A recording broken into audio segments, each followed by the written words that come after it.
Hello, today is Friday, April 26th, and welcome to episode 328 of Fault Lines, the National Security Institute's podcast that gets you quickly up to speed 3 times a week on the national security and foreign policy debates shaking up America. I'm NSI Senior Fellow Lester Munson. We've got the full boat today. I'm joined by NSI's Deputy Executive Director, Jessica Jones, my fellow Senior Fellow, Morgan Vigna, and NSI's Founder and Executive Director, Jamil N. Jaffer. Good morning, everyone. It is Fun Friday. We're going to talk about a topic that is not traditionally a foreign policy issue, which is Olympic cheating. The New York Times revealed a few days ago that the Chinese swimming team at the 2021 Olympics in Tokyo had all been guilty of testing positive for a performance-enhancing drug just a few months earlier at a meet in China. The Chinese anti-doping agency did not tell the World Anti-Doping Agency about it. Those swimmers were not disqualified. They were not punished for their illegal activity. There were 3 gold medals that went to those athletes in the Olympics. And while we don't necessarily want to, impugn the personal folks who were involved, we should point out that Katie Ledecky, the great American swimmer, got a silver medal, and one of these teams from China, this was in a relay event, the 200 freestyle relay, the Chinese team got gold, and it had some of the athletes who were cheaters. So there's a big question here about fairness for athletes around the world, including some of our superstar American athletes. This terrific investigation by the New York Times, credit to that paper for being able to do this about a scandal in China where there is no journalistic freedom, where it's very difficult for reporters to get at the facts. They exposed this scandal, and it kind of brings to the surface other scandals involving a half marathon that was in Beijing a few months ago, in which some very good African runners slowed down at the very last minute to allow a premier Chinese runner to win the race. That was a scandal. It's highlighted some issues with the Chinese gymnastics team, where it appears China has been promoting athletes who are way underage. You have to be at least 16 years old to compete internationally in gymnastics. They were allowing 13 and 14-year-olds to compete, which is both unfair and probably child abuse in the grand scheme of things. So this kind of opened up this can of worms on the behavior of Chinese Olympic officials, which is a direct reflection on China's desire to perform well on the world stage at places like the Olympics. So there is, I believe, some foreign policy impact here where China is trying to burnish its reputation in the world by cheating, by violating international standards, by subverting the efforts of hardworking athletes and other folks around the world, and trying to pull the wool over the eyes of the billions of people, amazingly, who watch the Olympics every couple of years. The Winter Olympics and Summer Olympics are every couple of years. The Paris Olympics in August of 2024 are coming up in just a few months, just a few days, really. What's going to be the impact for these Chinese Olympics who have been cheating? Morgan, I want to throw it over to you. I know you track some of these sports and are following this. What do you think the impact is going to be on the perceptions of China around the world of this scandal? Whether it's China or whether it's Russia, these countries, they're cheaters, plain and simple, right? The fact that there's no accountability by the, international or the World Anti-Doping Agency, I think it's not really a surprise to anyone here. I think we saw with the Russian figure skaters in particular, that one Russian figure skater, she had a gold, but the entire team was downgraded to a bronze. The entire team should have been stripped and kicked out. Like, collective punishment here. WADA needs to be setting an example. When it comes to China, clearly this is a huge embarrassment for China. But again, this has been happening for years. When you look at Bella Caroli, who, clearly has his own baggage in the U.S. gymnastics community. But he's been saying that, look, the Chinese have been putting up 14-year-olds for years to compete. So I don't really think that none of this is a real surprise to the Olympic community here. But the fact that they are being caught so blatantly years after the fact, I think really, makes me wonder as to whether or not, there is any credibility here. These allegations should have been investigated.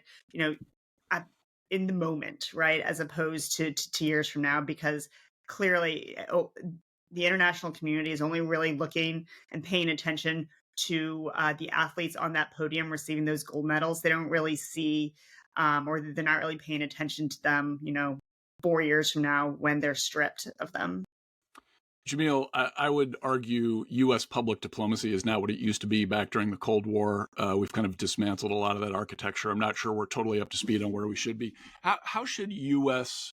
national security officials, if they should be, how should they be using this issue to undermine Chinese diplomacy and Chinese, efforts to influence world opinion? Well, look, I think certainly there's a place for talking about the Chinese as cheaters, the Russians as cheaters, as Morgan just has, because they do it in all sorts of realms. It's not just Olympics. It's the fact that the Chinese have stolen huge amounts of U.S. intellectual property that have allowed them to bootstrap their economy by handing that over, corporately stealing it as a government and then handing it over to Chinese companies to make manufactured cheap goods.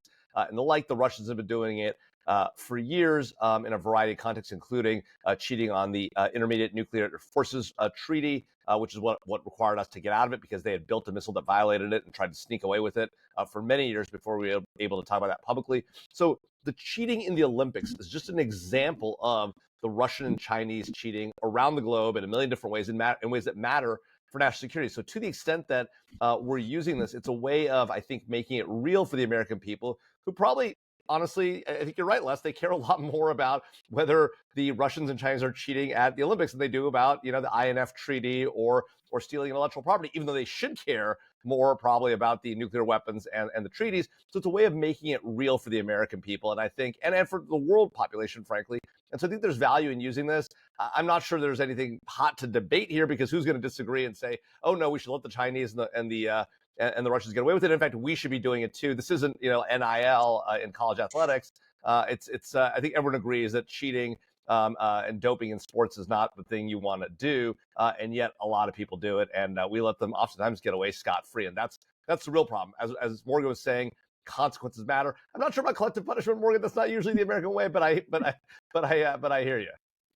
Jones, what do you think? Is this you're in touch with the kids today, and you've got your finger on the pulse I've of shaved a decade off my driver's license. I love it. Gen Okay, Z. great. You're our ambassador from Gen Z, whether you're part of them or not. Is this kind of thing resonate with younger Americans? Is this we I think we older folks, and I'm mostly just including me in that, not anyone else on this podcast. You should. Are shocked by the way that our children and their ilk do not necessarily adopt all of our preconceived notions about repression in the world and the evils of collectivist governments like the one in Beijing and totalitarian regimes in Moscow and things like that.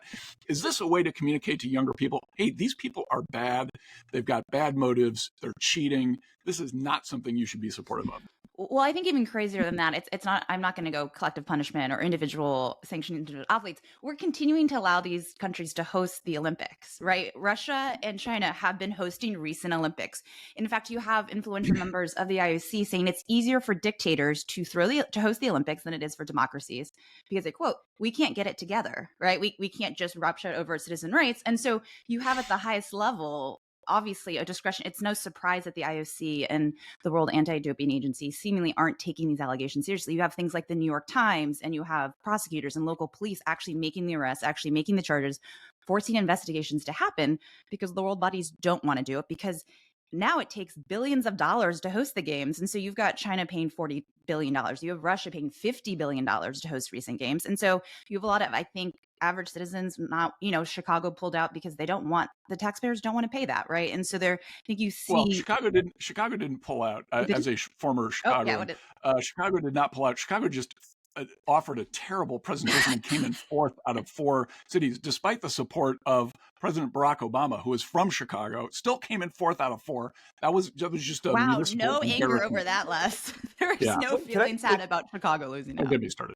Can I speak a point about quote unquote kids today and whether Gen Z or whatever cares about this? Listen, this is a group of people who are literally supporting terrorist groups on college campuses today. You think they're worried about the Chinese cheating? I mean, you see mass protests on campuses around the country supporting Hamas. Like, I don't think Gen Z is in any place to talk about whether the Chinese should or should not be doping, or that they're going to care about that because they think terrorist groups are doing the right thing.